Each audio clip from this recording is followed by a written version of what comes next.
Pada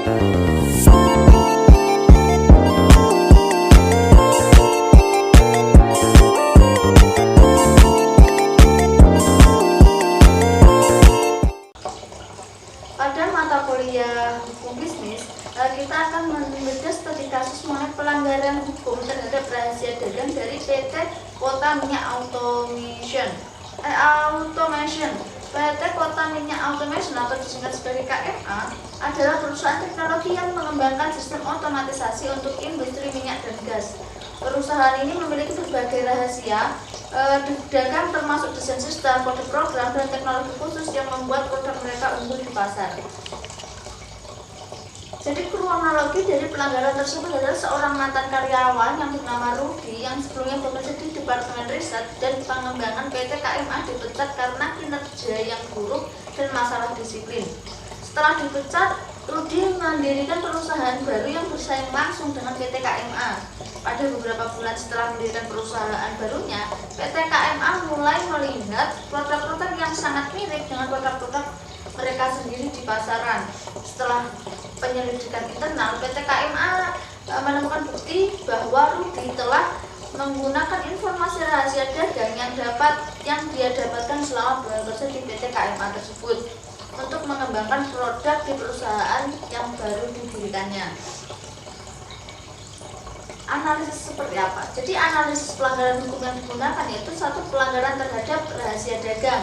Rudy telah melanggar hukum dengan menggunakan informasi rahasia dagang PT KMA untuk keuntungan pribadinya. Informasi rahasia dagang tersebut mungkin termasuk desain sistem, kode program, teknologi khusus, dan rincian-rincian teknis lainnya yang menjadi keuntungan kompetitif dari PT KMA. Kedua, penggunaan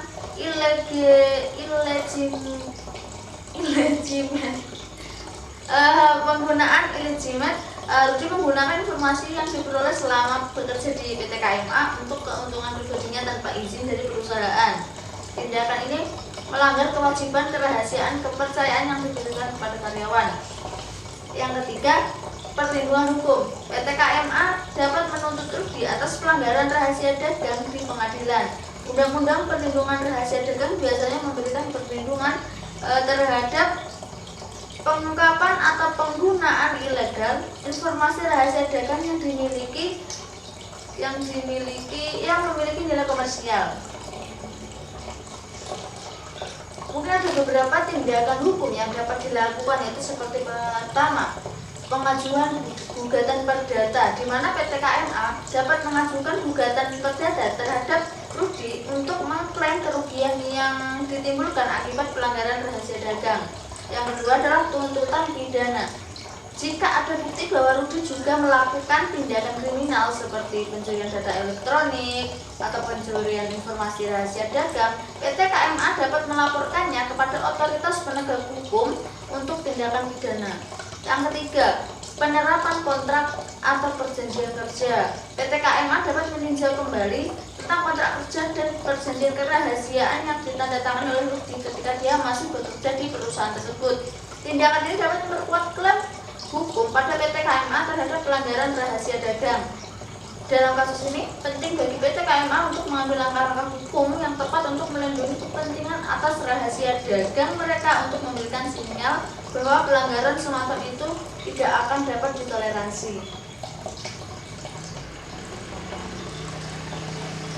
Mungkin itu studi kasus yang bisa kita buka kali ini dan materi yang bisa kita bahas kali ini tentang hukum bisnis perusahaan PT KMA. Mungkin itu saja yang bisa saya sampaikan. Bila ada kurang lebihnya mohon maaf. Wassalamualaikum warahmatullahi wabarakatuh.